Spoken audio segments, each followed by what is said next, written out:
Hey, welcome in. Welcome to the Arrowhead Addict podcast. We are here coming to you live.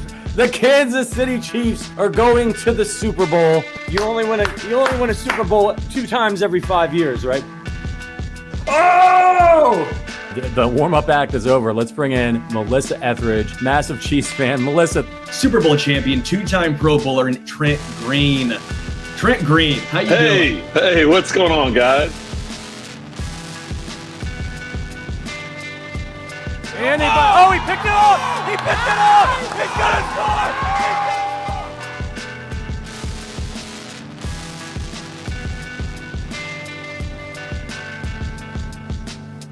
and we'll see you next week. But until then, as always, go Chiefs. Welcome. This is Wacky Wednesday here on the Arrowhead Addict channel. I'm Adam Best, joined by, for the first time in a month, my co-host Sterling Holmes. The regular Wacky Wednesday kind of order got disrupted by the holidays, but we're glad to be back with you. Producer Richard is here as always to keep us from going off the rails. Sterling, man, happy holidays, happy belated holidays. Glad to see you. How was your holiday season, man? Good, man. I've been a little sick. Have a bloody stump of a toe at this point now. I've been injured. Ooh. It's been so much snow. I have horrible facial hair, not by choice, but because I moved and can't find my razor. And when you're sick, the last thing you want to do is well, one, shave, but two, try and find said razor. But I've missed you. I've missed that glorious face of yours. On the Wednesday practice report, limited but practicing Sterling Holmes. So we have a great show for you guys today. We're going to take the optimistic case for the three-peat and then come back next week and do the reverse of that. But before we get to today's segment, there's a little bit of business we have to take care of. And Underdog, guys. I love Underdog. I am addicted probably to Best Ball Mania, which is Best Ball is basically the best part of fantasy football, drafting without the worst part, having to set your lineups. Actually, I cost myself a championship in my long-running league because I messed up setting my lineup on a championship game. You don't have to worry about that with Underdog, and they have all kinds of new stuff coming up for the playoffs. They also have their pick'ems. I love doing their pick'ems with the Chiefs because I feel like we all know the team so well. It's just it's hard to lose. So download the app today and use code Arrowhead Addict. That's all one word to get up to 1,000 bonus cash instantly. Again, that's code Arrowhead Addict, all one word, to get up to 1,000 in bonus cash instantly. Must be 18 plus, 19 plus, Alabama, Nebraska, 19 plus in Colorado for some games, 21 plus in Massachusetts and Arizona. Is that Massachusetts or is that Maine? If it's ME, it's Maine. Then that's Massachusetts.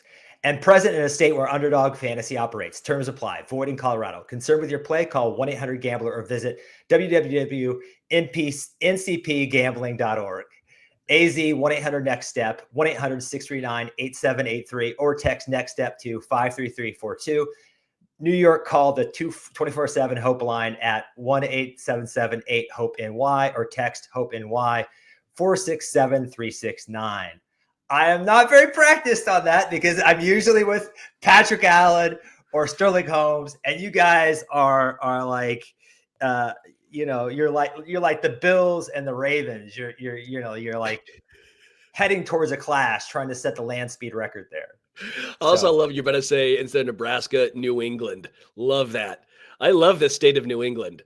Yeah, I'm just so used to seeing the abbreviation NE when it comes to the NFL, right? That you think New England and Nebraska is just not. I mean, at least, sorry, Chiefs fans who are from Nebraska. Nebraska is not a state that I tend to think about a lot, but good golf, and Ndamukong Suh. Ndamukong Suh. Okay. Tommy Frazier, right? You know, they had some moments. So today's segment is 10 reasons why the Chiefs will three-peat. Since we have 2 Wacky Wednesdays before the Chiefs playoff game, we thought we'd first analyze why they will and then why they won't three-peat. We're feeling optimistic So I think we'll start with the positives in no particular order. We're going to do this with our old friend, the Countdown-O-Tron 8008. And we're going to give each one of these 10 3 minutes apiece. Let's get into it with number 1. 3.5 weeks should give the Chiefs the healthiest playoff roster. How are we feeling about that, Sterling? Yes.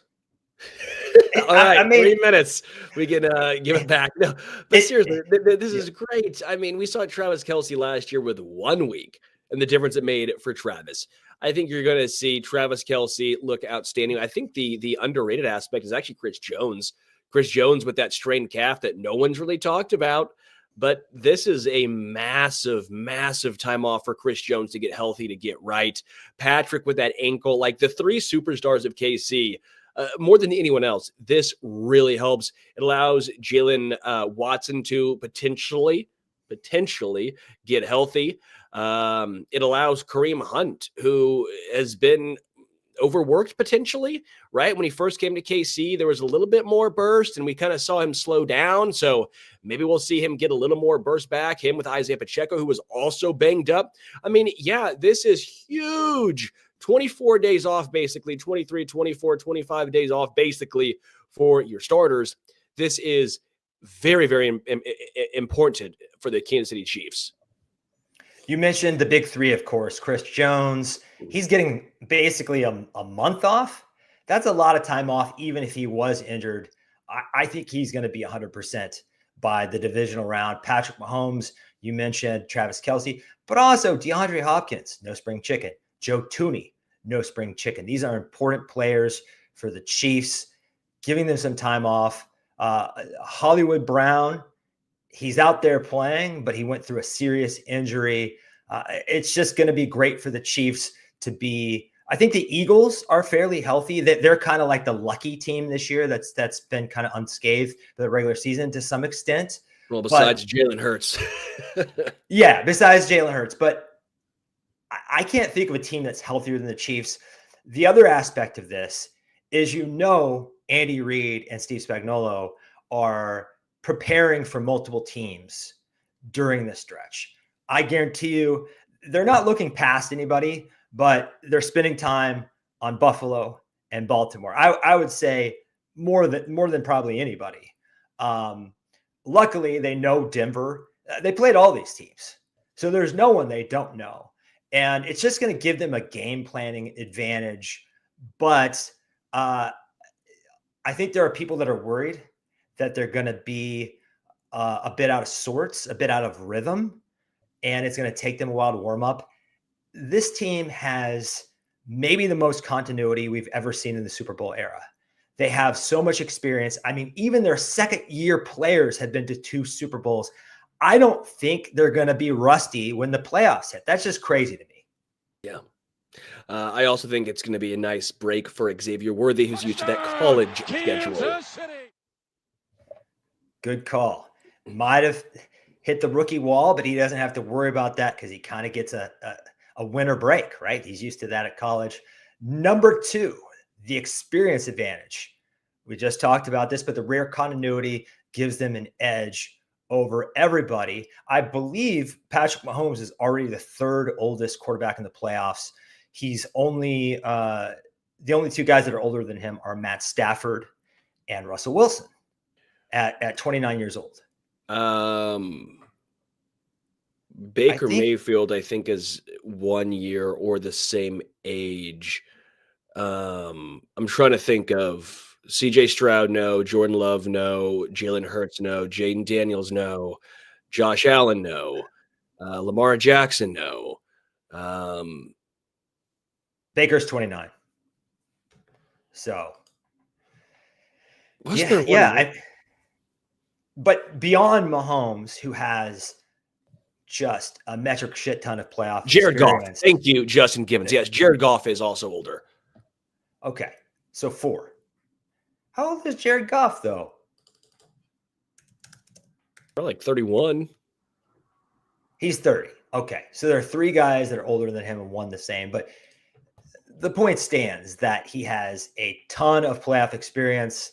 We don't have to mention Reed and Spagnuolo, or even Chris Jones and Kelce. A lot of these guys have experience at this point. And I think it's more so than just the guys at the top.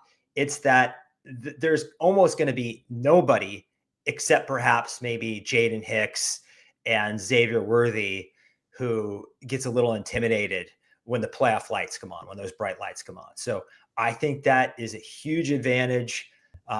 They have their playoff routines. They know how to do this. From your perspective, can you kind of quantify how much of an advantage this gives the Kansas City Chiefs? I think it does over certain teams, but maybe not as much over teams that they wouldn't probably play anyways, but like Jaden Daniels.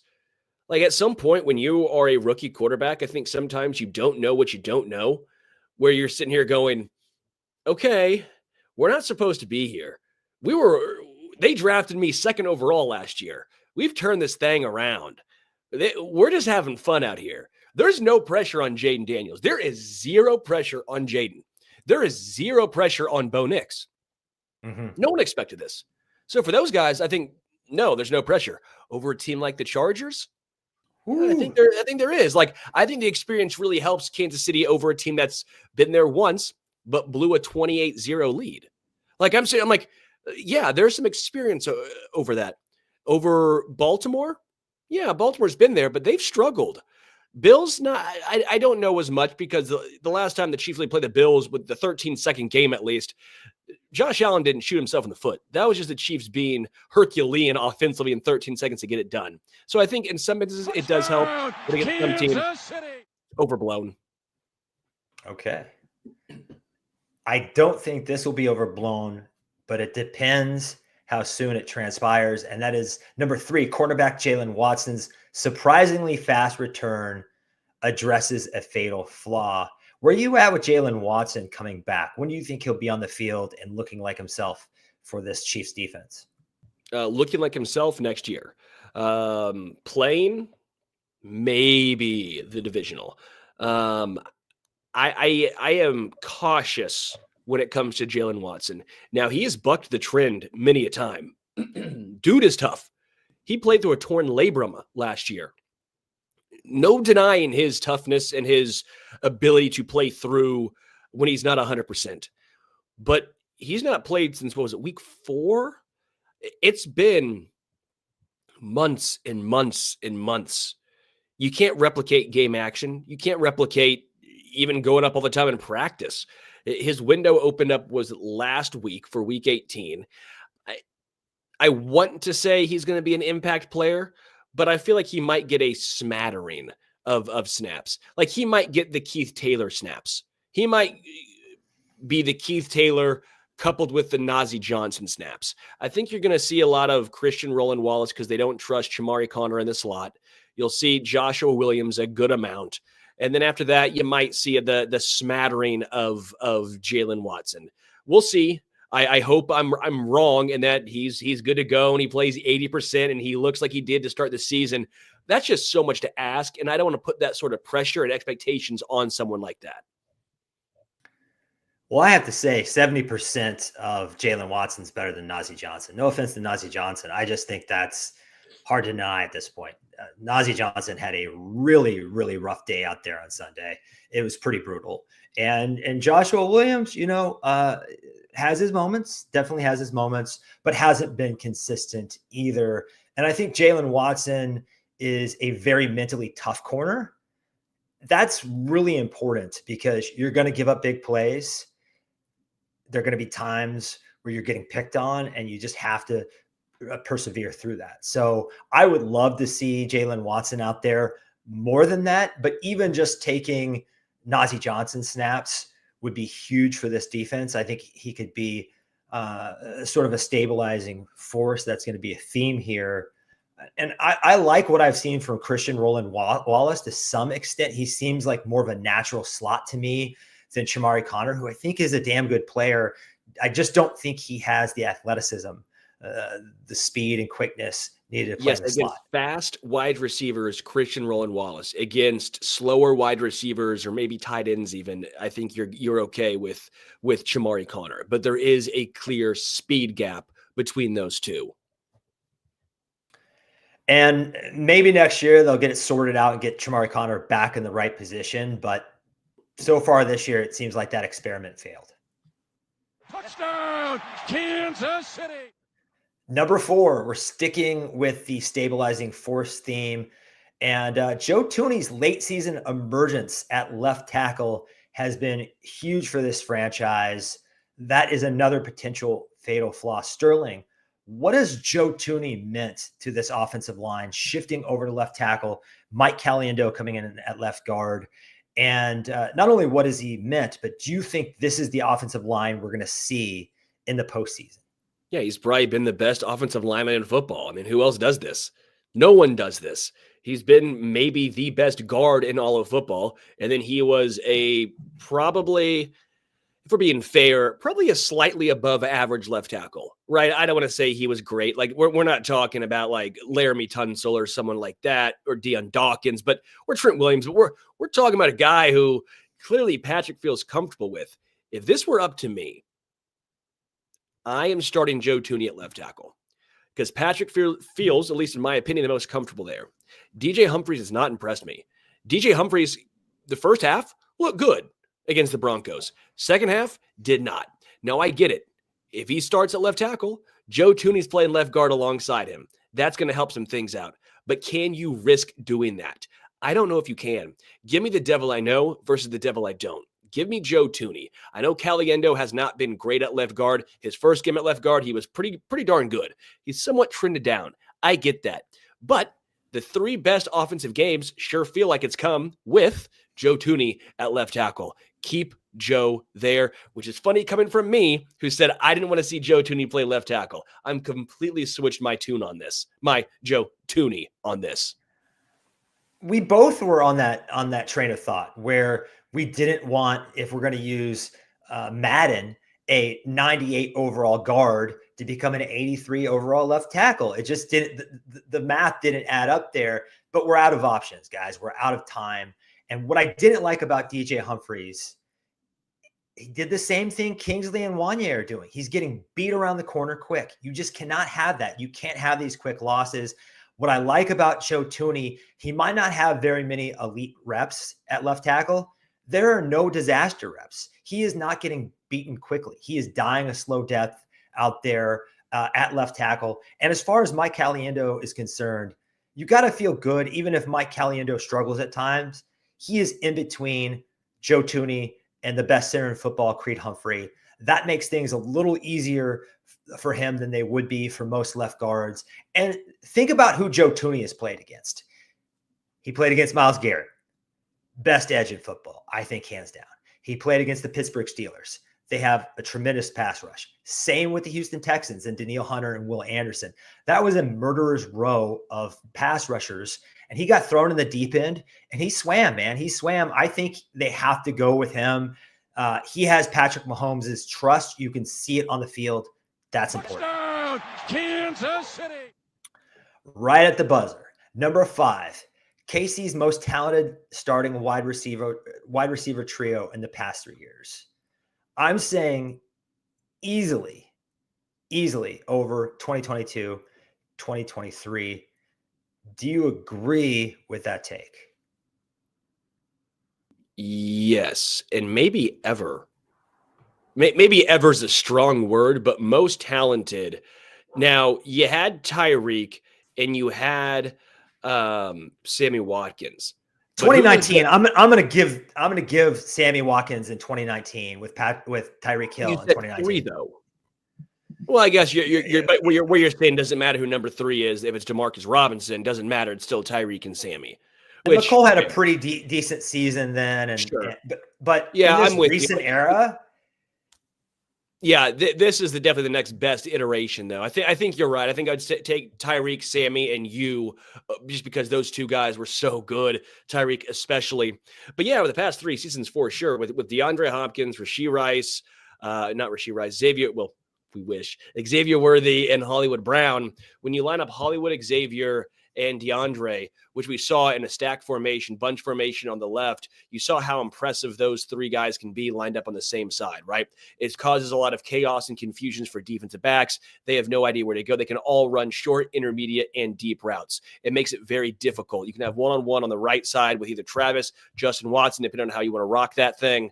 I think you'll see a lot more of that in the playoffs. You saw a smattering in the regular season, whether that's trying to not give away anything or not. That remains to be seen. But yeah, these three guys are just so fun. They all bring something different to the table. Yes, they've not played together a ton, but they're all so dang talented. I think they'll figure it out. And remember, Hollywood Brown and DeAndre Hopkins played together in Arizona. So it's not like they came to Kansas City complete strangers. They had a season together in Arizona. I actually think if Juju Smith-Schuster was on last year's roster, he would have been wide receiver too. Now, Rashee Rice, at this point in his career, is better than Hollywood Brown. He's better than even DeAndre Hopkins at this point in his career, at this point in their respective careers, just because he has so much more juice and DeAndre Hopkins is slowing down. And Xavier Worthy is a 21-year-old rookie. He's got a lot to learn. But you take those three guys and then Juju as the number 4. And like last year's receiving core was, you compare those guys to MVS and Sky Moore and Kadarius Toney and Justin Watson's a holdover. There's no question that this group, especially the top 3, when last year there was only a top 1 and nobody else could be trusted. And then you throw in the pass receiving core beyond the wide receivers and you start talking about the maturation of Noah Gray, which I also think if Travis Kelce can return to some semblance of himself, they're going to be much better this Kansas City. They're going to be much better this offseason in terms of the passing game targets. Number 6, we hit on this earlier. Baltimore and Buffalo beating each other up in the divisional round is a big advantage for the Chiefs. Yeah, if it gets to that, but I think even the first round is going to be tough for both those two teams. I really do. Just based on the physicality, it's not because of what I want to have happen. I'm not trying to be a homer here. If that's more or less what I'm trying to say. I think the Broncos are a very physical team. It's going to be a grind playing Buffalo. I think the Denver defense can actually make that a lot closer than the score currently or line currently indicates. And then I think the Steelers have a really good chance of beating and knocking off Baltimore. I don't think the Steelers are good. I think the Steelers are probably the worst team. They are the worst team in the AFC. But that's 3 times around facing a team. That's the AFC North. That's physicality. That's a lot of pressure on Lamar. Now, a lot of pressure on Mike Tomlin as well. Eventually, you got to win a playoff game. You can be a great head coach, but you got to stop stumbling to the finish line, and you got to at least win a playoff game. It's been a long time. But I think those two teams are going to play some physical matchups. And if they play each other, even more so, yeah, I like this for KC as far as how it lines up. The 1 seed was very, very important this year, maybe even more so than in previous seasons. But yeah, I think the physicality of both those matchups heading into it are going to be taking a toll on each other. I don't want to look past the Steelers for Baltimore on Baltimore's behalf because they play them so tight. But the Steelers have been absolutely face planting this past month or so. So I don't have. Whoa. I agree. But I feel like everyone's glossing over the fact that everyone kept talking about Cincinnati and look how good Cincinnati is. It was 1917. George Pickens basically threw that game. Dog was dropping everything. Like, I'm with you. They face planted. They also played 4 really good teams to end the year. They easily could have beaten Cincinnati, and no one's bringing that up. Like, but no one's even talking about that. No, they're not good. You know my thoughts on Cincy. Their defense is like 2018 Bob Sutton. It is absolute garbage. But hear me out. They held that Bengals offense, who at the time everyone was lauding and applauding, to 19. That counts for something. Again, I'm not saying the Steelers will win this game. I'm saying they are going to make it ugly. I'm saying that gives them a chance, and that puts a lot of pressure and physicality on that Ravens team. I think what was working for Russell Wilson and Arthur Smith in terms of that offense and play calling for a stretch there has been found out. I think they're in big trouble. That's my hunch. In terms of Buffalo, Man, Bills Mafia is going to be effing crazy up there in Orchard Park. I think Denver's walking into a slaughter. I think they've been thinking about this and have had a bad taste in their mouth since they lost the Chiefs. I just think they're going to run through Denver. I think Denver's probably just feeling pretty good about itself, even getting in the playoffs, given the situation. So, Touchdown, Kansas City. Number 7, the road to the Super Bowl once again runs through Arrowhead. Home field advantage last year didn't mean anything whatsoever in the AFC, but sometimes it does. Do you think this is an advantage for the Chiefs in particular? Yes, but I don't think home field advantage in the NFL is, I think it's slightly overblown.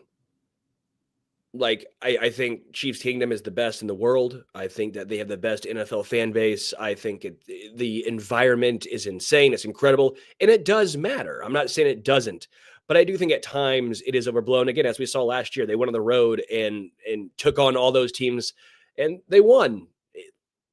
I just the DVOA death stretch, as our friend of the program, Aaron Schatz, called it, right?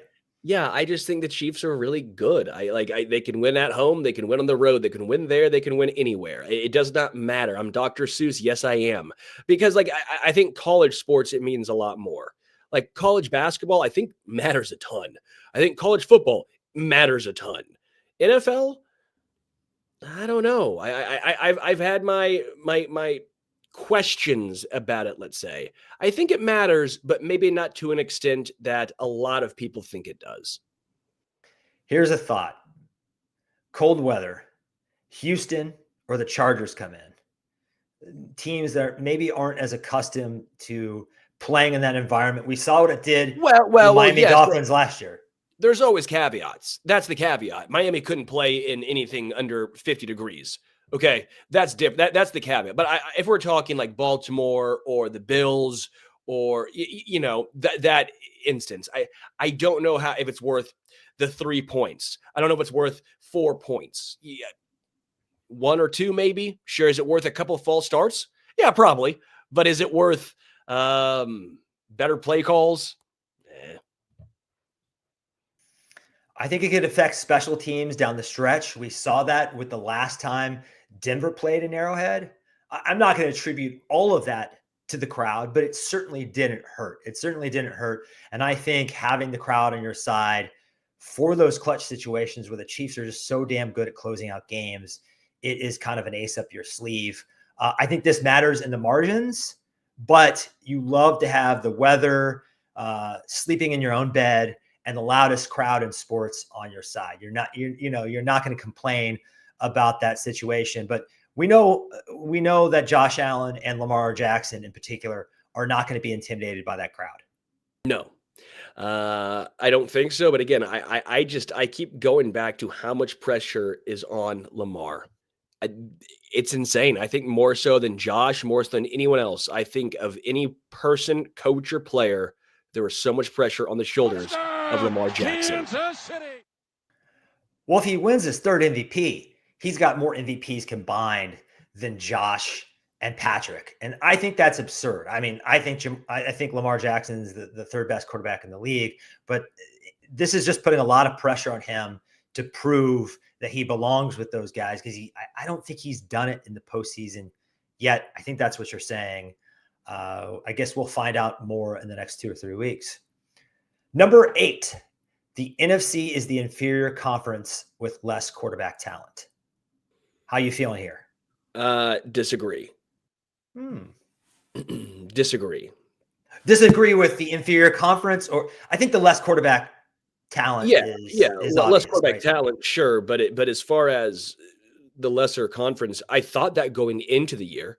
I did. But right now, no. I mean, just look at record wise, look at the 7 seeds.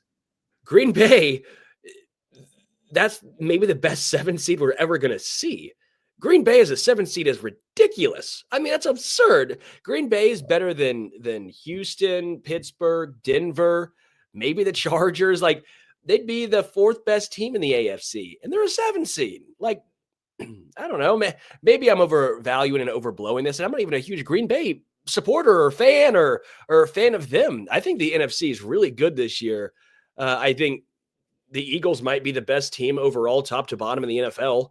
I feel like no one's really given them the credit that I personally think they deserve. I think the Eagles have been ridiculously good. It's why I have the Eagles and Chiefs meeting up in the Super Bowl again this year. I think Detroit is somehow finding ways to get it done, even with the absurd and the amount of injuries they've sustained and just rolled it through is just incredible that they're still doing what they're doing.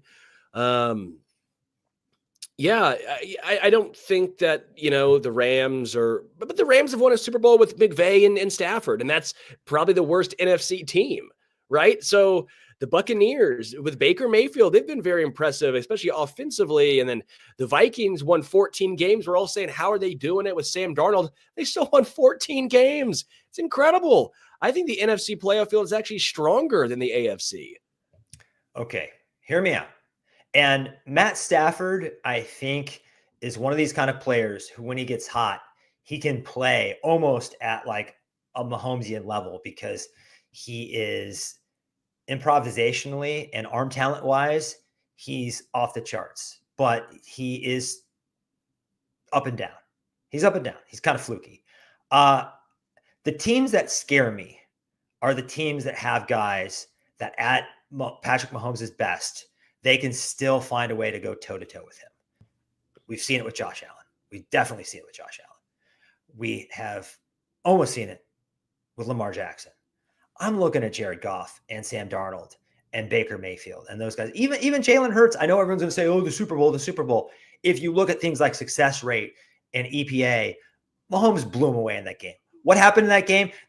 Philadelphia held on to the ball all game long. That's what happened in that game. That's why Jalen Hurts' stats were inflated. If you look beyond the counting stats, Mahomes definitely outplayed him in that game. I'm just not impressed with that batch of quarterbacks over there. Jaden Daniels is a rookie. I don't think he's ready yet. Kansas City. That's my argument for AFC over NFC. Quarterback play. Number 9, playoff Andy Reid and Steve Spagnuolo game plans. Those tailor-made, bespoke game plans that they're already working on for opposing defensive coordinators and opposing quarterbacks. How confident do these two make you feel heading into the postseason? Oh, supremely confident. This is the Chiefs coaching staff is just so impressive with Spags and Tobe, Andy, Matt Nagy. I mean, their OCs won a coach of the year, whatever your thoughts are on Nagy. I mean, you can't take that away from the guy. Andy Heck, Dave Merritt. Dave Merritt. And Cullen, quietly, right?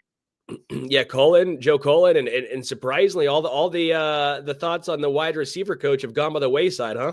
Maybe it's the players. Who would have thought? That kind of changes things. So yeah, I think the coaching staff of Kansas City, especially Andy, with all this time, it's a nightmare for other teams. Andy is so good with time. Spags though is too. As long as everyone, which I think they will, they focus on the playoffs. There's a lot of rumblings about Matt Nagy and Steve Spagnuolo, and I think I even heard of Dave Tobe at one point as far as head coaches, right? There's a lot of talks about promotions. I don't think they'll let it get to their head. The playoffs and the Super Bowl and the three-peat means way, way more. But I want to make sure that doesn't become a distraction. Don't think it will. That is just the one sliver of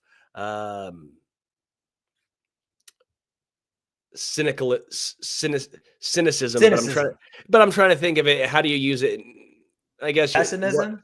One sliver of cynicism that I'll just say. Sprinkle in there on an overall optimistic pizza or whatever.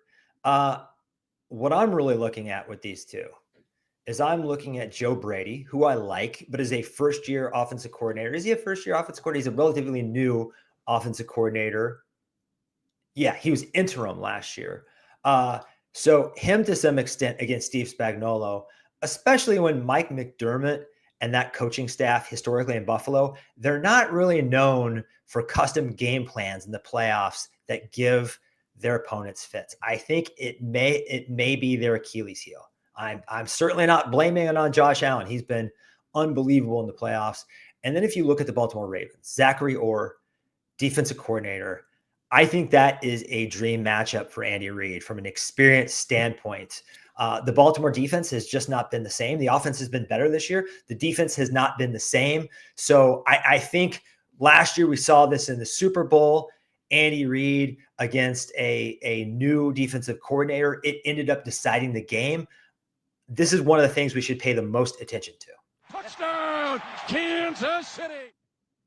And number 10, last but definitely not least, the clutchness of Patrick Mahomes, Chris Jones, and Travis Kelce. I don't even really have the words to explain how they elevate their games this time of year. Do you think this is as clutch of a trio as we've ever seen in the National Football League for an extended period of time?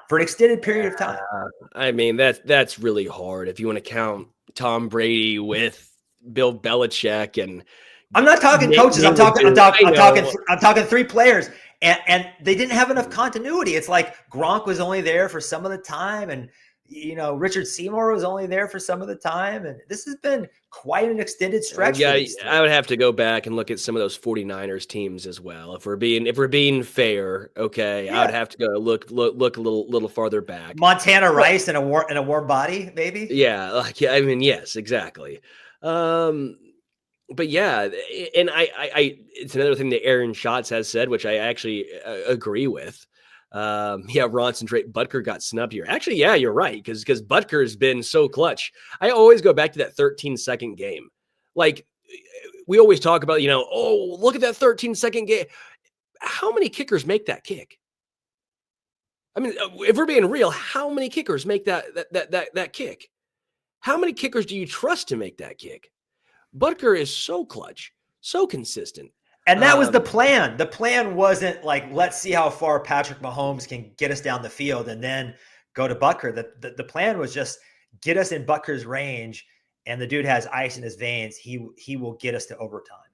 Yeah, and so I think Butker counts in there. But I also point out it's not always how clutch the Chiefs are. Aaron Schatz brings this up. Sometimes it's because other teams and other players crumble. It's not always that guys step their game up. It's that other players, the moment's too big. That's a lot of time, I think, what it comes down to. The moment's too big for so many other teams and so many other players. They see the Chiefs. We're so close to beating them, and they'll do something inexplicable to lose it because they've not been in that situation. They've not been in that scenario. Remember when 49ers were celebrating and they thought they won the Super Bowl? Oh, yeah, they didn't. The moment was too big for them. They did not understand. The Bills, they were celebrating, thought the game was over. 13 seconds. They lost. The game was too big.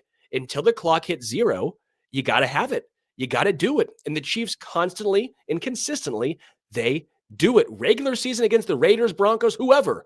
They always believe and they find a way. And other teams, when they play the Chiefs, they find a way to lose. You basically left me with 13 seconds on the clock here.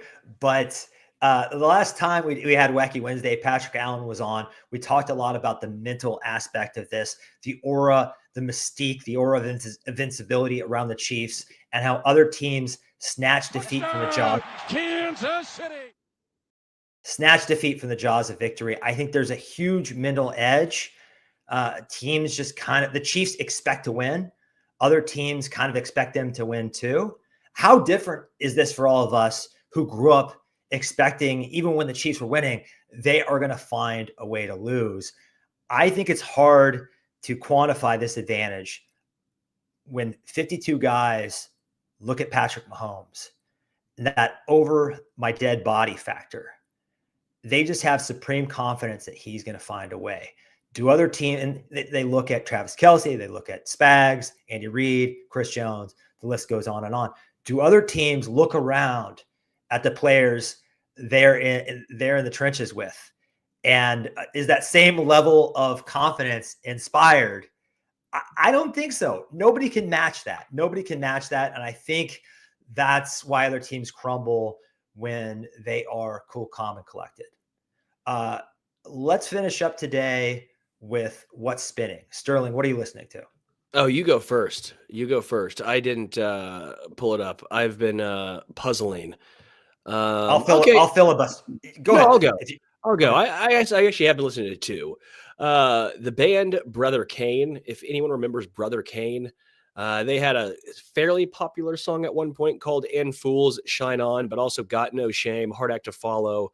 I've liked Brother Kane a good amount. So if you like that kind of 90s rock, Brother Kane is a really good one.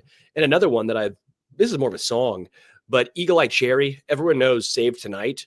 But there's also another song he has off the same album called Falling in Love Again. That's really good. Love that song, Falling in Love Again. But that album, I got to figure out what that album is. Oh, Desireless. That's what the album's called. Really solid. So Eagle Eye Cherry, I guess, and then Brother Kane. I had that CD. What the hell happened to Eagle Eye Cherry? I thought they were going to be this huge deal when Save Tonight came out. And This is a guy. It was basically just a dude. It's his real name, by the way, is Eagle Eye. When he was born, he only had one eye kind of half open, and so they thought he looked like an eagle eye, so they called him Eagle Eye Cherry. Pretty cool.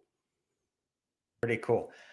I'm going to go with Earthling by David Bowie, and this is his most underrated album. As we all know, he's the supreme chameleon, but in this album, 1997, he's doing kind of a little bit of Nine Inch Nails, a little bit of electronic music that was ahead of its time, but it still very much sounded like David Bowie. There's great tracks like I'm Afraid of Americans, Dead Man Walking. It's just amazing how that guy never stopped evolving, never stopped changing. That's what we want for this Chiefs offense, is to age like David Bowie and never get satisfied with what it's doing.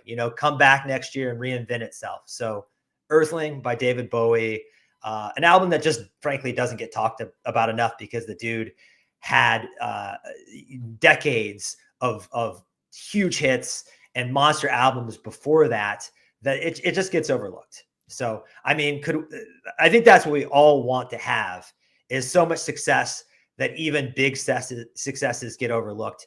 And hopefully that's what the Chiefs do. The Chiefs, yeah. The Chiefs will win so many Lombardis that, like, yeah, 2022 is okay, but they're like sixth best Lombardi. That's what we want. Well, guys, thanks a lot for joining us today. If you dig Arrowhead Addict, here's how you can help our community grow. First off, subscribe to our YouTube channel. We're coming to you live every week, 4 shows a week, plus pregame, halftime, postgame, every game day.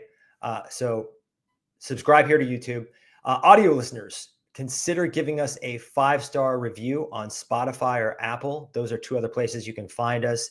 If you do leave that review, we will answer your question. If you leave a question along with that review on the OG Hour on Thursday, that's Patrick Allen and myself, or Patrick Allen and Matt Verderam.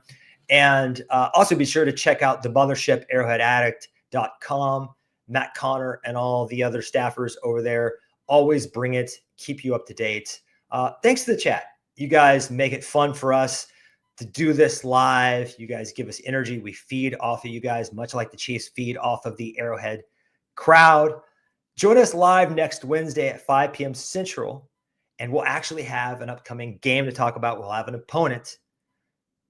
Until then, go Chiefs.